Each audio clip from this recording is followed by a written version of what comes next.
All right, good morning. I guess wanted to let everybody know that, again, we are live streaming today.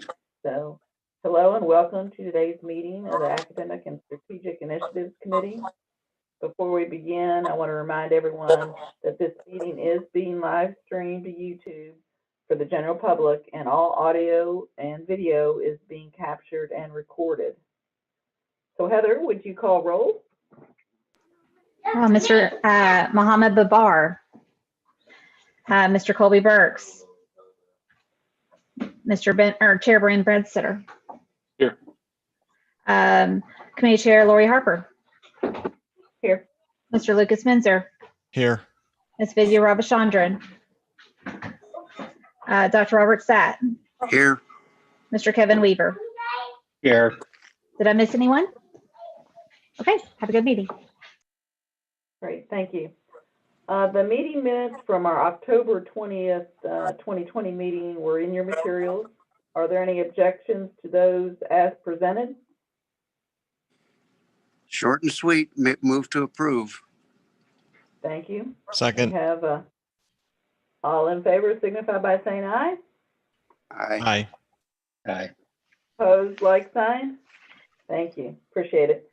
Okay, as you know, CP is directed by statute to develop a statewide strategic agenda for the public post-secondary education system and revise it on a regular cycle.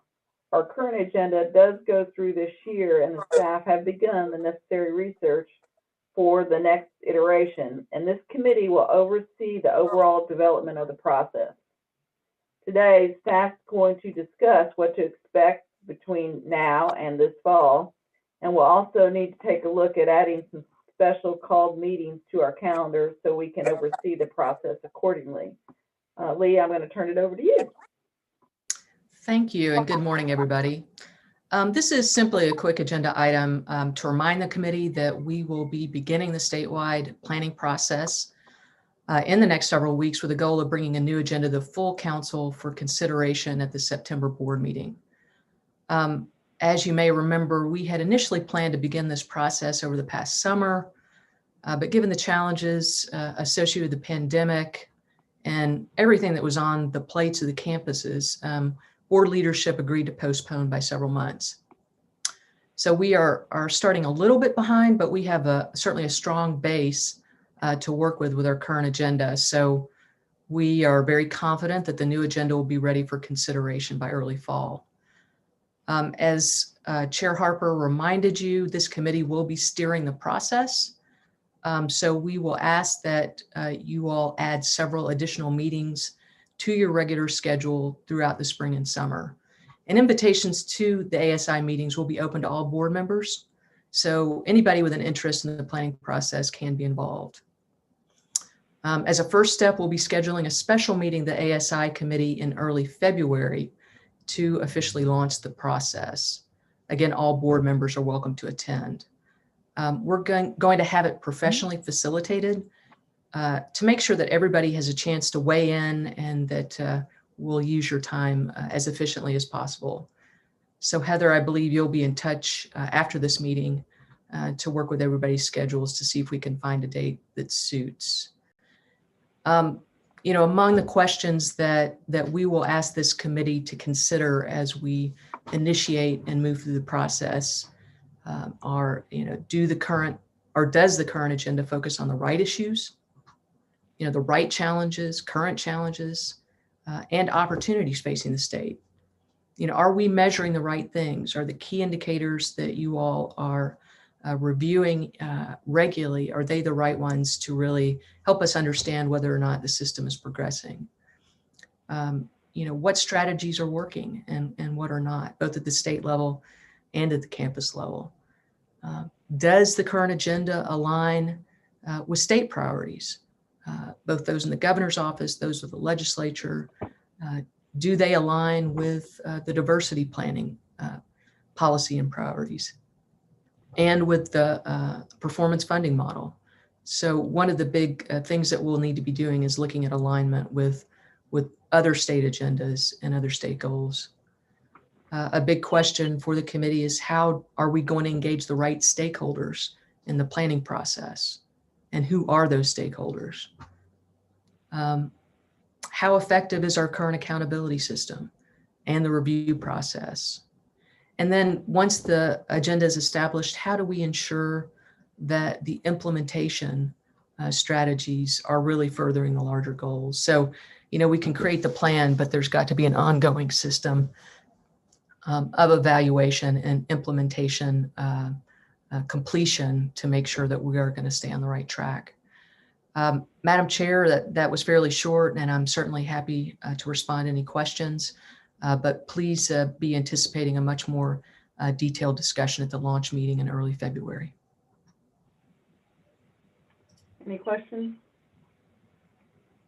Okay, if not, I'll just kind of give you a heads up. We're looking at 3 dates, so if you want to jot them down so you can look at your calendar, February 1st in the afternoon, February 11th in the afternoon, and February 17th. Could be any point in the day. So again, Heather will get something out and we'll firm it up. Going to move on to our status update on the academic program reviews. At our August meeting, we got a closer look at the work underway to restructure CPE's academic program review process. Our work with the consulting group, Gray and Associates, is wrapping up, and Ms. Melissa Bell will provide us an update on that today. Thank you, Melissa. Thank you. And Heather is going to start the presentation, and it's a very short presentation, but thank you. So this is an update on the statewide program review process. I know you've received several of them in the past, but I wanted to keep you up to date, but also in this presentation, provide some context around the process and how statewide program review and institutional program review kind of go hand in hand. With that said, Heather, can you please move to the next slide? So as you're looking at this purpose of program review, I've divided it into the institutional level and the state level. So you can look here and see that there's a lot of overlap, a lot of similarities in the two processes. Both processes are focused on continuous improvement, mission alignment, and efficiency measures, while institutions also have to comply with SAC, COC, and any accreditation requirements for specific programs. And then the statewide process looks like something called unnecessary duplication, which I'll explain a little bit more in a minute. So next slide, please. So the statute around program review outlines 4 criteria, and this slide shows how each of those criteria are put into operation. So in terms of consistency with institutional mission, this is incorporated into institutional reviews and involves faculty explaining how the program aligns with the institution's mission. The same is true for alignment with the statewide strategic agenda. So as you know, student success is one of the main elements of the statewide plan, this time with a particular focus on employability skills. The next criterion is unnecessary duplication. As you know, we worked with Gray Associates to operationalize this in terms of programs that are offered at multiple institutions, have low student demand, which we define as in the 40th percentile or lower, have low or negative contribution margin, meaning that it's not making a lot of money for the institution. And we also look at efficiency measures that are aligned with unnecessary duplication measures. The way I see it, efficiency and unnecessary duplication are both looking at the efficient use of state resources and institutional resources. It's just that the latter is analyzed at the state level rather than at the institutional level. Next slide, please. So the way that we are doing it now, the statewide program review process is divided into 2 phases. And you have received several updates on phase 1, which is involved the review of Gray Associates program evaluation system and its program economic system. There were also institutional workshops that provided rich discussion and data, and institutional reports that were due to CPE by December 31st. This next phase, we're planning on finishing up in the next couple of months. That involves the staff review of those institutional reports, and that has already begun. Identifying programs that meet the criteria for unnecessary duplication, and then having discussions and determining next steps on the possibilities for collaboration for any of these programs that meet the criteria for unnecessary duplication. On to the next slide, please, Heather. So to wrap up, I wanted to pull out a few ideas that we've talked about before, but I thought it'd be good to put them in one place and emphasize them a little bit. So in terms of this first phase that we've just finished, this has been a very extensive process, but it's established a baseline going forward. But you can't get all the information that you need to make an informed decision about a program from just one scorecard or just one data source. You have to bring in institutional knowledge and program knowledge from the faculty to supplement and put context to this data. And the data reflect a point in time, so you have to constantly monitor it and look for trends. And we are doing that at both the state and the institutional levels. And we have been looking at program portfolios at each institution. So I know that we talk about this in terms of individual programs, but what we're really looking at is the set of programs, the portfolio programs, meaning that we're looking for the right mix of programs that make sense for each institution. So not every program is going to be a superstar, but they should all be making a meaningful contribution to the institution. And once again, the statewide review is just one process that institutions go through. They have their own institutional program reviews, and they have additional requirements for institutional and programmatic accreditation. So in short, there is a lot of attention, a lot of time and resources and efforts paid to looking at academic programs that make sense for the state and make sense for the individual institutions. Next slide. So as we move on to phase two, I just wanted to point out a few things. Once again, we're promoting continuous improvement because institutions have invested time and resources into programs, and students need these programs. So closing a program is the last course of action, but it is the appropriate course of action in some instances. And we want to really promote innovation and creativity. We don't want this to be a bureaucratic process. We want it to be meaningful and to help institutions prosper and increase student success. And the last thing I'll mention is that we at CPE obviously have a different perspective than an institutional one. So that allows us, both the CPE board and the staff, to help institutions put their programs in the context, and it allows us to identify opportunities that you might not see if you were looking just at the institutional level.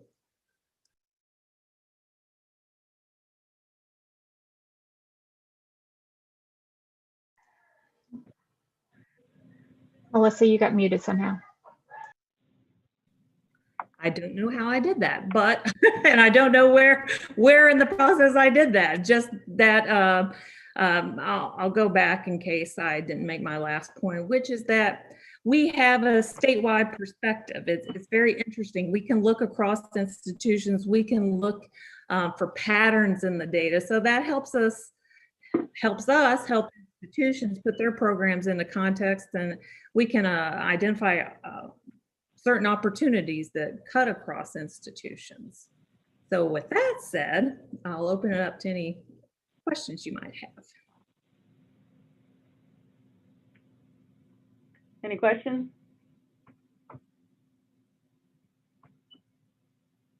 Okay, thank you very much, Melissa. I hope everyone was able to see the press conference in December regarding the launch of the Commonwealth Education Continuum. A copy of that press release was included in your board materials, and the group's work has really started off strong. Amanda Ellis is going to give us an update on that work and talk about the student information portal that's under development. Amanda? Good morning. Sorry, I couldn't get my mute button to undo. Thanks for having me on. I do want to give you just a really brief update. Our first meeting is scheduled for this month, January 27th at 1 o'clock. We're really excited. We have 26 members that'll be representing preschool all the way through the workforce. We have several in higher ed and K-12, as well as the chamber, and our own chair, Brent Stutter, is representing the CPE board. So we appreciate his time and willingness to serve on that.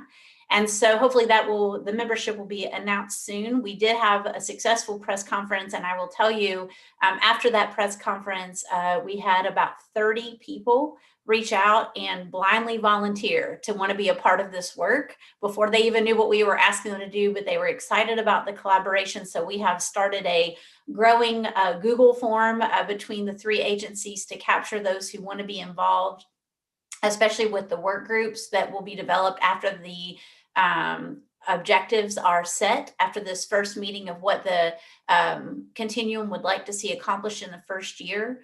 So we'll set some short-term goals and long-term goals with these folks. But just as a reminder, is that the focus of the continuum, we can't obviously solve the preschool all the way through workforce, but we're going to first really focus on the transitional period between middle and high school coming into post-secondary opportunities, and how do we strengthen that part of the pipeline? How do we improve communication and make it more accessible?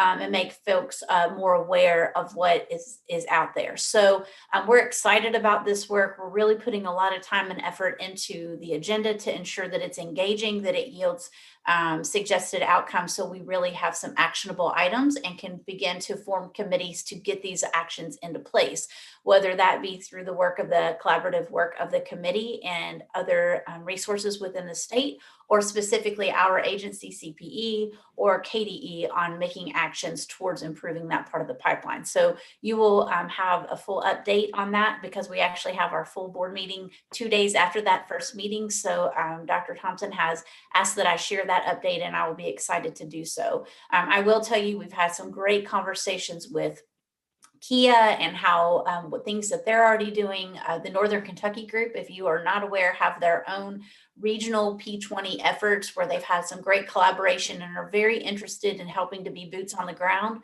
They have a lot of lessons learned and things that they would like to join, so we would have a collaborative effort as a statewide initiative. So I'm really encouraged by the positive reaction, by the excitement around this opportunity to work together. And so again, I want to extend my appreciation to this committee and our board for being supportive of this work.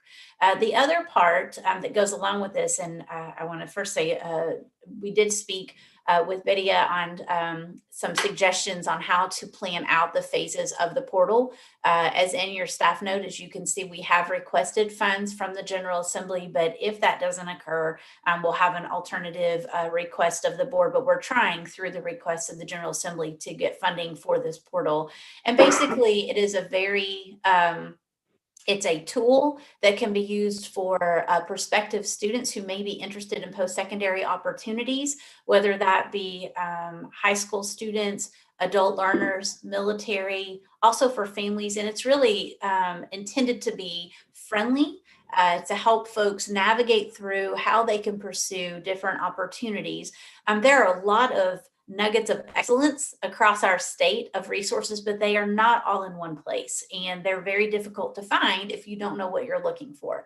So those are the efforts that we're making. We took great suggestions from Vidya and her recommendations, and we are refining our phases of what we would like to see, and then in hopes of getting the funding and start moving on that work right away, because that is one of the most important outreach pieces, is for folks to know where to go and how to get started. And so we have a unified communication plan, a portal, and a place where folks can find the information for Kentucky. So I'm excited about this work. It is a lot of work, but it is completely worth it. And if we need it, if we've ever needed it before, we need it now. There are lots of students, as you all know, in our state, not for anything that they could control, they have not had human interaction for almost a calendar year, have not had advising or support, not because people don't care, it's just the way it is. And so we have a great responsibility to ensure accessibility for our students, and especially those who are getting ready to graduate.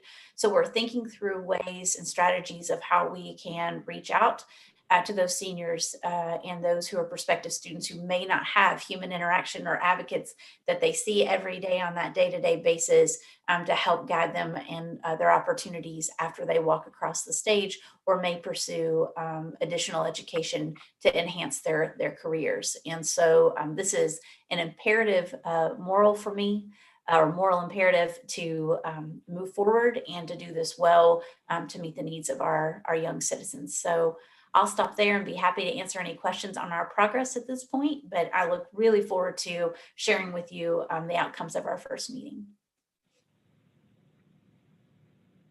Great, thank you. Thank you, Amanda. Yeah, just a quick question. I know you said there's a Google sign-up sheet for different work groups. Is that something Yes. you're able to share with this group? And perhaps if anybody wants to participate, then we can sign on to it.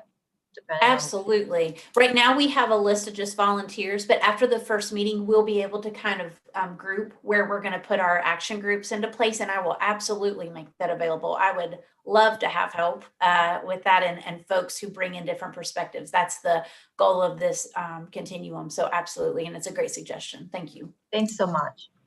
My pleasure. Any other questions for Amanda? Thank you. Appreciate it, Amanda. Thank you. Sure. I can see your excitement in the work, so that shows. Moving on to the next agenda is our Cultural Competency Certification Program. The statewide diversity, equity, and inclusion policy states that in order to live and thrive on a diverse campus and in an increasingly diverse world, students, faculty, and staff must be culturally competent. President Thompson has mentioned the cultural competency course the staff are developing, and Don Offit is here today to give us some more information on it. Don? Good morning, all. I know that you have these notes in your packet, and so I'm going to briefly go over what is listed there for all of us. So before I get started, I wanted to just give you a little bit of background as to how we came to have this cultural competence work group. And as stated earlier, we have cultural competence mentioned in our Kentucky Public Post-Secondary Policy for Diversity, Equity, and Inclusion. That's the policy under which we are charged with our initiatives.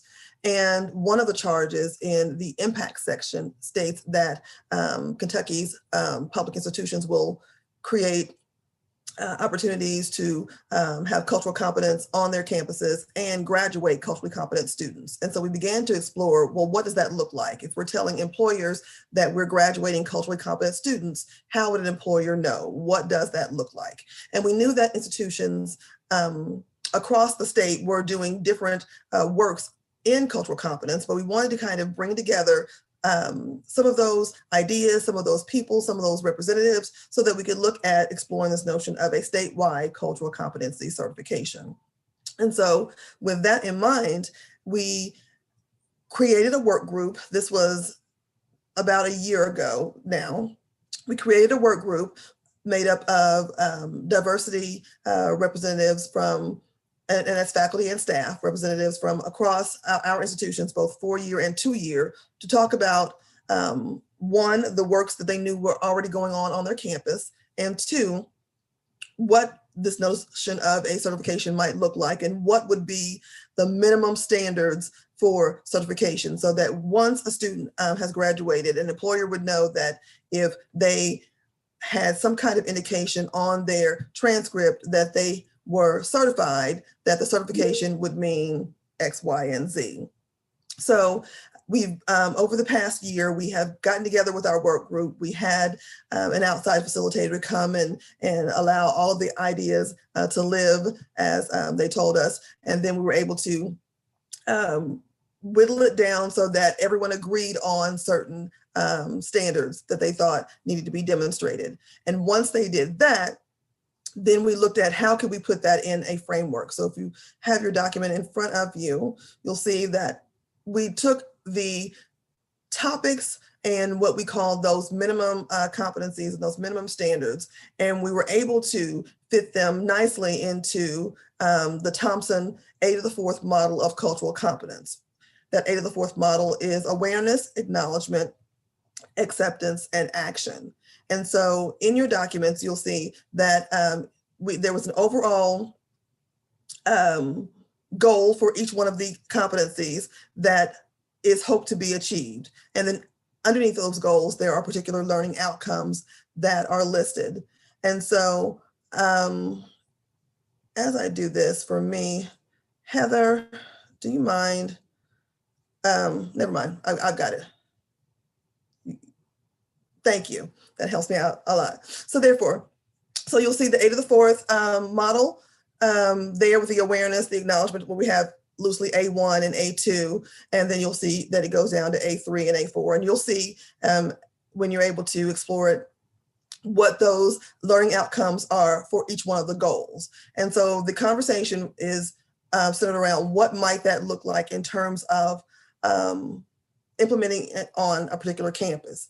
And so there were a particular, you can go scroll down a little bit, Heather, to keep going past A4. So we were looking at particular, this term micro-credentials and how would someone know that the students were certified? And so we were talking and exploring about different micro-credentialing models.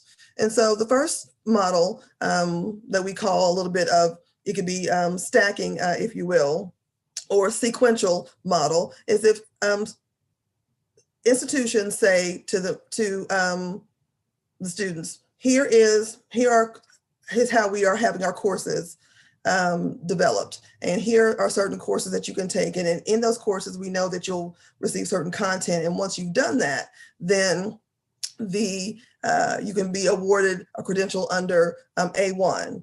And if you want to do it sequentially, A1 of course would be the minimum competency, which is awareness. We want all of our students to have what's listed under awareness, so that at minimum, when they graduate, they are demonstrating an ability to know and define certain terms under diversity, equity, and inclusion, and be able to demonstrate an increased, self-awareness, not only just awareness of who they are, but awareness of the other individuals that they might interact with in their classrooms and other places on campus. So the awareness component would be the minimum. And then if they wanted to continue and increase sequentially or stack, if you will, their knowledge, then they could go and take learn information about the second A, which is acknowledgement, and then the third one, acceptance, and then finally to really become immersed in the work, stack it with action.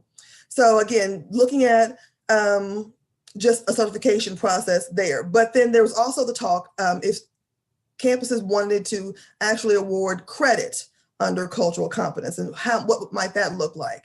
And so the discussion was that if you took both the awareness component and coupled it with the next component, which is acknowledgement, there could be enough content in there where credit hours could be also awarded. So that is would be like a 3-hour course, and then the subsequent course to that would be the course that encompassed both all the information under acceptance and action. So there's some talk about how you might be able to award credit with that.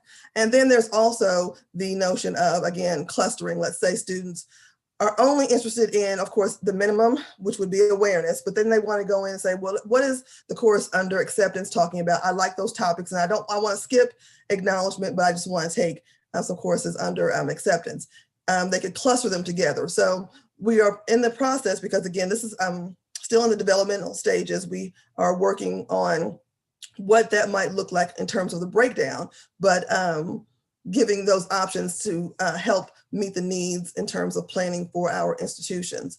So as we look at where we are in this notion, we have decided that it works best for all involved if we at CPE have this certification process for institutions. So we're ultimately would be responsible for certifying the programs under cultural competence at the institutions. And then the institutions would therein certify the individuals that took the courses. So we wouldn't be certifying students. We're certifying the program at the institution, and the institution is certifying those students. So where we are now is finalizing the proposal process. So what does that entail for an institution to receive certification? What are the components that are involved? What is it that needs to be submitted so that we at CPE could certify those institutions? So we're in the process of finalizing that proposal process. Coupled with that proposal process would be the rubric for assessment to say, here's what we're looking for once the institution turns in their proposal. Here's what we're looking for. Here is, for lack of a better term, because we haven't fleshed it out to that level yet, but here's someone who passes, here's someone who does not pass. This is what needs to be submitted to us. So we are in the process of developing those.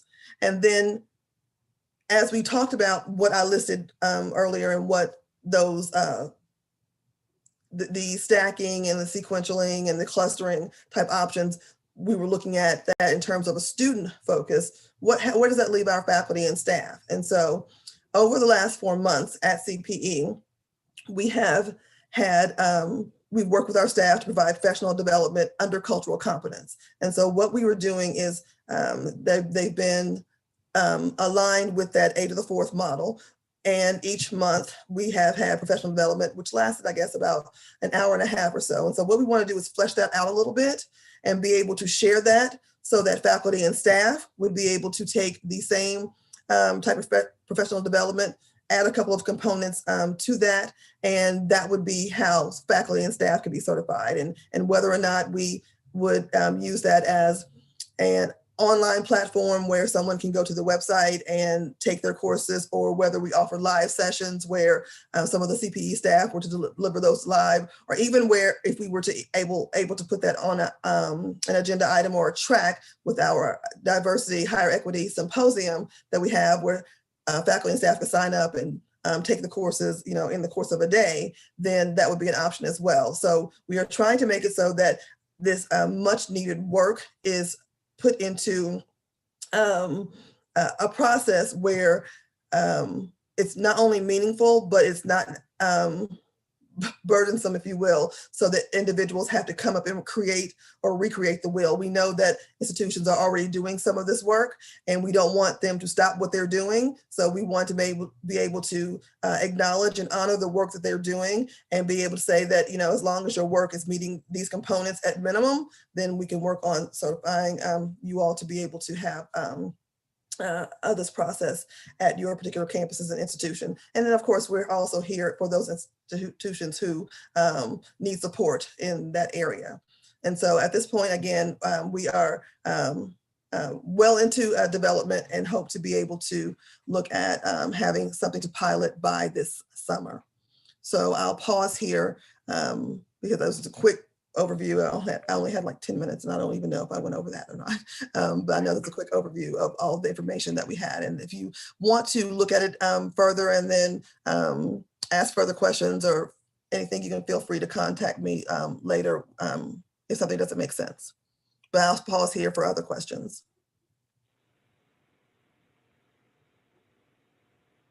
Thank you, Dawn.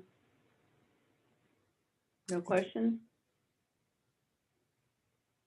Thank you, appreciate it. It's an important aspect of what's going on in the world today. So moving on to data and research agenda in our 2021 Data Campus Briefing. It's the last thing on our agenda today, and is again, is this data and research update. The annual campus briefings are scheduled for the end of the month, and David Mahan is going to give us a little bit of a preview of those, as well as talk about various research currently underway. David? Good morning, everyone. So as Chair Harper said, I have two agenda items. One, the research agenda, the releases for this first part of 2021, and then to prepare you guys a bit for the presentations from the campus presidents, the Kentucky Public University presidents and Kctcs president on January 28th and 29th, the upcoming board meeting. So I'm going to share my screen and then walk you through a couple of information items.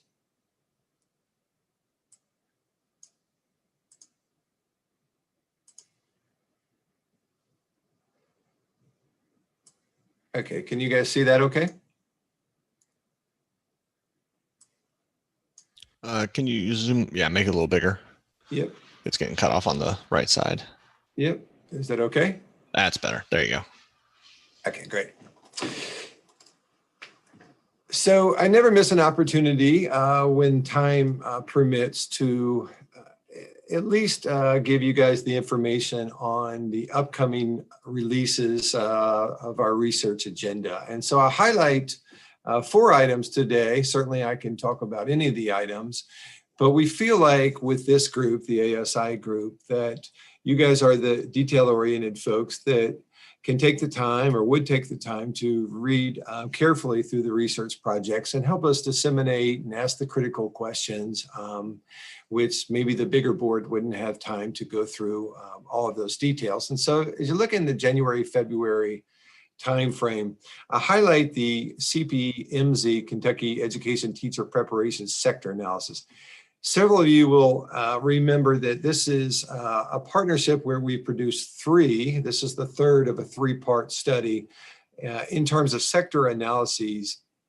The first 2 parts were Kentucky engineers, secondly, Kentucky healthcare, and then the final sector analysis is the education sector. And so what we want to answer here is to look at the production, if you will, the number of graduates, Kentucky teachers, and to see if that's meeting the workforce demand, especially in areas that we know traditionally have struggled with teacher shortages. And so we feel like this research is very timely, and that we will be able to not only communicate the results, but hopefully inform those leaders in the state that can use this information as we go forward, as we come out of COVID-19 and as we go through this legislative session.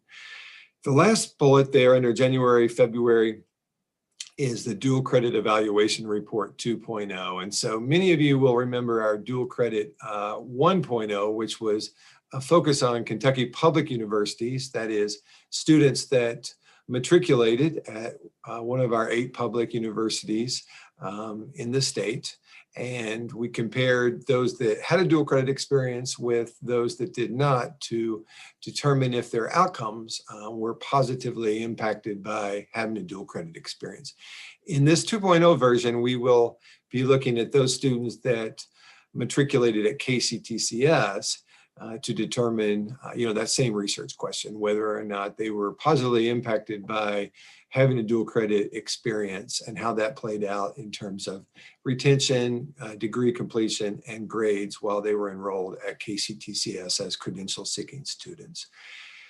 In March, April, we will be looking at 2 very closely related projects, and these projects are related to what Dr. Ellis, Amanda, described in her work, creating an information portal. So you may recall in the last legislative session that House Bill 419 was passed, and it's called the Students' Right to Know Act, where we are required to provide an information portal to prospective students to determine how much a program costs, the different credential levels, and what those opportunities will be in terms of wages and employment rates after completion. And so this work, which is very much a very technical data pull, but there will be an API related to it so that we can integrate this information into multiple places, including Amanda's work, but also any other group that wants to share this information. So we have both the aspect of fulfilling the requirement of the statute, as well as helping prospective students and informing websites.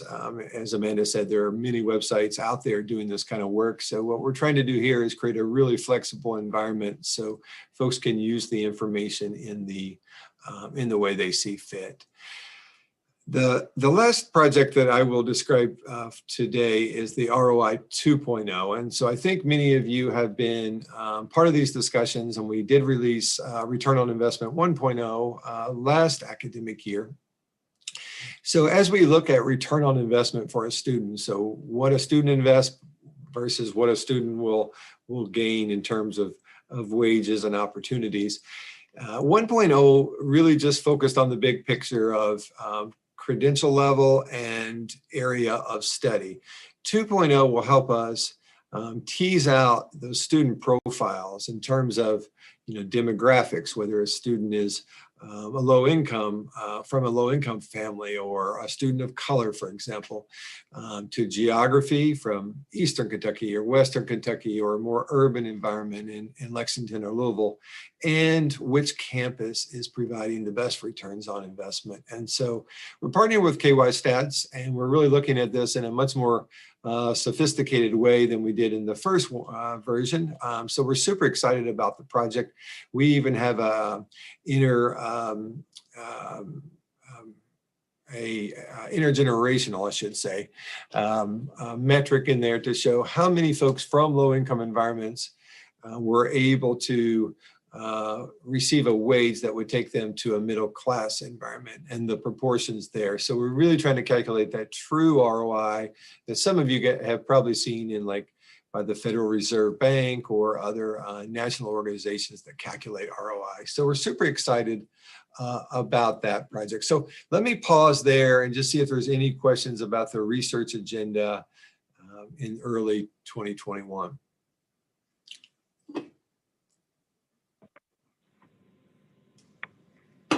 Any questions? Okay, and my final agenda item is the preparation for the annual data briefings from the Kentucky University presidents and the Kctcs president. So this is the third year that we have used this format, which gives each president 30 minutes to report out on progress of the metrics that are related to the strategic agenda. And so Heather is preparing to mail out the placemats, which we produced from my team, in terms of each campus's metrics in that strategic agenda. And so remember, this is all coordinated and related to the bigger strategic agenda, the Stronger by Degrees.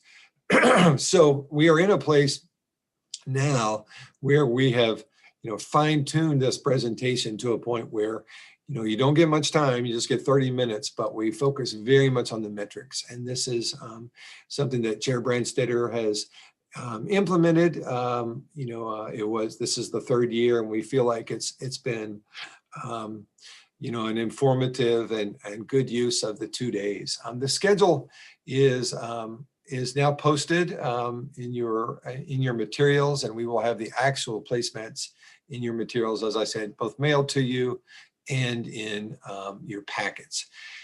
There are really three ways to look at the placemats. You can look at it in hard copy, or you can look at it in PDF, or you can look at it with an interactive report that is public facing on our website. And so we really want you guys to be well prepared to ask those key questions the presidents, which they're well prepared to discuss. But we wanted to take this opportunity today to make sure that you guys are up to speed on the format and how these presentations, the content of the presentations in the course of these 2 days. There are supporting documents in your board book as well. And so if you look at what we have posted today, which is the KPIs, you can see those are called key performance indicators. You can see what the national benchmarks are, key questions to ask the president, and what the technical definitions are for each of those metrics. But we don't want this to be a data dump. We certainly are providing a tremendous amount of information, but on the front of those placemats, there's just 7 graphs for the public universities and 9 graphs for Kctcs. All of those are very self-explanatory and embedded in our Stronger by Degrees, our opportunity, our success, and our impact areas.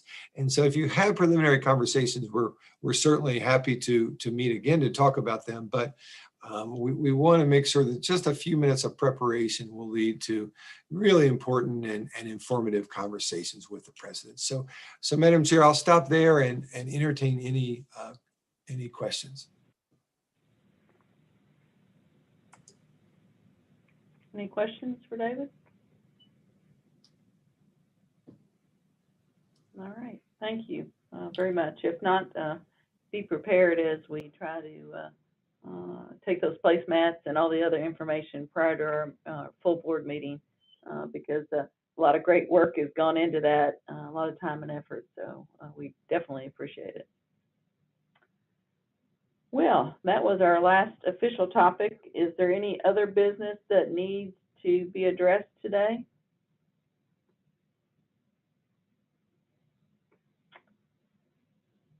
Silence is golden sometimes, so I guess unless there is an objection, I'll call this meeting adjourned. Thank you all. Excellent. Thanks for all the Thanks, staff everyone. too. Thank you so much.